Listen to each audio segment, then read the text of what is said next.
Hello there, my name's Harvey Dunn. Welcome to my channel if you haven't been here before. I am a farmer and I keep cows, and today in this video I'm actually speaking about solar panels. Now, round where I live there's a lot of solar panels being built and installed. It's really big business around here. I'm in the central England in the United Kingdom. Now, I'm not a huge fan of solar panels. Specifically, I'm not a huge fan of ripping up farmland in order to install solar panels. So I've seen solar panels installed on roofs of buildings and houses. That makes perfect sense to me. I'm not a solar panel expert in terms of the materials used and the impact of that. However, that makes perfect sense to me. What I'd like to address is the use of farmland in order to install solar panels and harvest solar energy. All I'm going to do today is try to give you a different reframe on what we're dealing with and what the solar panel does. Now, I want you to picture something. I'm out here stood on a farm. I want you to picture that I'm actually stood here on one big solar panel. That's what a farm is. A farm is a solar panel. How is food grown? It's grown from solar energy. Okay, that's what we do as farmers. No matter if you're growing grass like I am for animals, if you're growing a crop, growing trees, growing fruit or veg, we're growing from solar energy. So we are solar farmers in a way. These are green living plants here. They grow from solar energy exclusively. That's how it works. No sun, no growth. That is it. So we are inherently reliant on solar energy as farmers. Now, if we, instead of green living plants, install big steel framed solar panels on our farmland, all we are doing is swapping the plant's solar collecting abilities for the solar collecting abilities of the solar panel. So all we're doing is changing the output of that solar energy. I hope you follow me. So the same amount of sun falls on every square meter, every acre, every single day. All we're doing is either collecting it in a green plant, a living plant, or a solar panel. Okay, so it's the same amount of sunlight, different output type, different output form.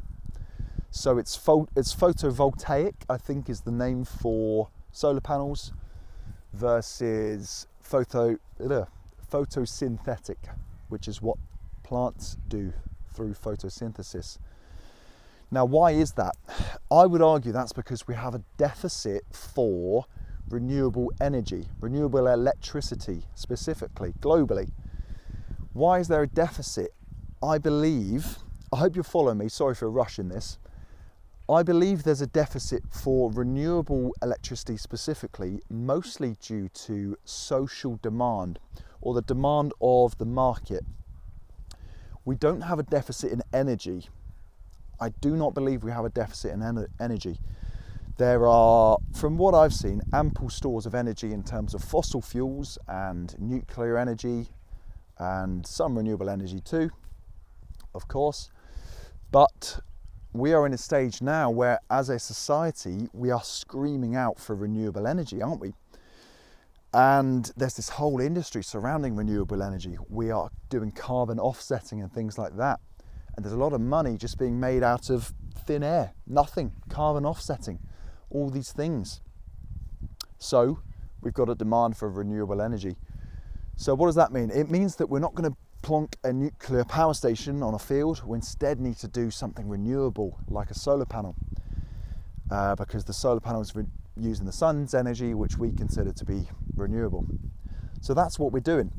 But as I said earlier, what we need to be aware of is that's all very well, but all we're doing is trading one output. So if we take that photovoltaic energy out of the solar panel, we have to be aware that we are damaging or lessening the amount of photosynthetic energy we can harvest in plants.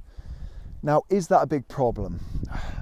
We don't know yet, but I would argue that it damn well could be. It damn well could be, because the thing is with farms is that we grow food, and our population is increasing every day, and we're going to need food. We're going to need food for forever. You know, as long as humans are on this planet, we're going to need to grow food sustainably. And if we get to a tipping point where we've overvalued renewable energy and undervalued food energy, chemical energy in food form, we could be in big trouble. One of the reasons we could be in big trouble is because installing solar panels on a field is not very temporary. Not very temporary. What I mean by that, I mean it's permanent. It's really permanent. So there's a place local to me that's had solar panels installed, and I watch the process sort of every day when they're installing it. It takes a massive amount of concrete, massive amount of earthworks with machinery, of course massive amounts of wires and cabling, so copper cables, plastic cables, and then the big steel solar panel frames, all the fencing around it, all the infrastructure and tracks and roadways and gates to do with it. So it's an awful lot goes into it. I don't know if they've done the data, but I'd be fascinated to know if they've done lifetime analysis of solar panels, because the amount of energy it takes to physically manufacture a solar panel, then install it in a field, must just be so much. And solar panels only have a lifespan currently of, I think, 20 to 40, 50 years, something in that range. I know that's a wide range, but I just mean, you know, it's not a forever piece of machinery. It needs to get replaced or removed at some point. So we're putting a huge amount of energy into this. So yeah, that's my take on solar panels. We have to be careful. Let me explain very quickly, if you're still watching, the value of the photosynthetic energy from farming and from growing plants.